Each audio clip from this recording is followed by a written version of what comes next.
quand on adopte un système, il ne faut pas le faire les yeux fermés. Et tenez, nous-mêmes on a appliqué le scrutin majoritaire à un tour au Bénin au début, mais ça a été une belle catastrophe parce que ça a conduit à l'exclusion. On doit tirer le son de ça. Absolument. Tout comme on ne veut plus de vice-présidents actifs, on a eu des vice-présidents, on a eu un vice-président en 64 avec auto destitution. Donc au fur et à mesure, chaque pays doit construire son système en tirant aussi les leçons qu'il faut du passé. Donc ce scrutin majoritaire a été une horreur absolue. On a eu une chambre qui était à 100% dominée par la coalition autour du président Maga et d'Akwiti. Donc les autres qui ont été exclus ont préparé leur revanche et se sont engouffrés dans 63, les protestations de 63. Donc cette combinaison de 2 contre 1, ainsi de suite, et parfois avec des systèmes qui se disaient démocratiques alors qu'ils codifiaient l'exclusion des autres ou d'une partie, ces systèmes-là ne sont pas viables. Donc, chaque fois, posons-nous les questions.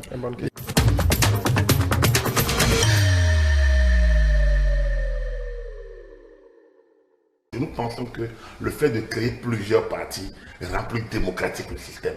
Non, il faut qu'on l'analyse. Aujourd'hui, on a BR, on a UPR, par exemple, autour du pouvoir. Est-ce qu'ils sont si ensemble? Pas évident.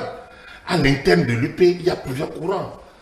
À l'interne de BR, il y en a. Quand on met les deux ensemble, il y en a. Pourquoi on pense que, parce qu'ils disaient on soutient Patrice Talon, et qu'ils sont naturellement les mêmes, et on leur calque une sorte donc de position figée. Pourquoi on pense que l'opposition, qui est à l'interne, il ne peut pas avoir des nuances au niveau de l'opposition, je leur dis l'opposition modérée. Les FCBE n'ont pas fait la même opposition que les démocrates. Je pense que nous pouvons, à défaut de faire de l'unanimisme, donc du parti unique de cette année-là, mais moi, je suis partisan des limites de 3 partis qui permettent que chacun s'exprime.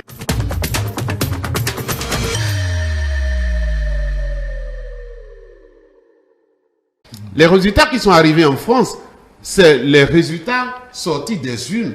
Donc cela veut dire que c'est la volonté de l'électeur qui est sorti des urnes. C'est ce que ça signifie. Et c'est ça, c'est dans cette logique qu'on voudrait que celui qui a le groupe le plus important sorti des urnes puisse avoir à gérer le pouvoir, quitte à ce qu'il soit en majorité relative ou majorité, si je peux ainsi parler, minoritaire.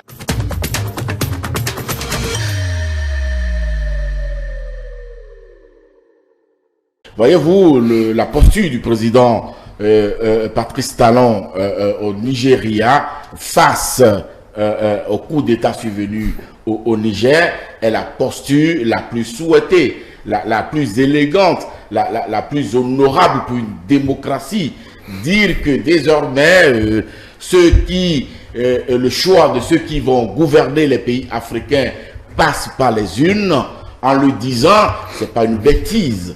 Voyez-vous, je tiens à rectifier ça. Et le deuxième point, il a évoqué une situation où il est même allé dans l'excès, en estimant que ces 2 chefs d'État auraient pu ne plus être en vie aujourd'hui. Il a évoqué une situation d'entorpement.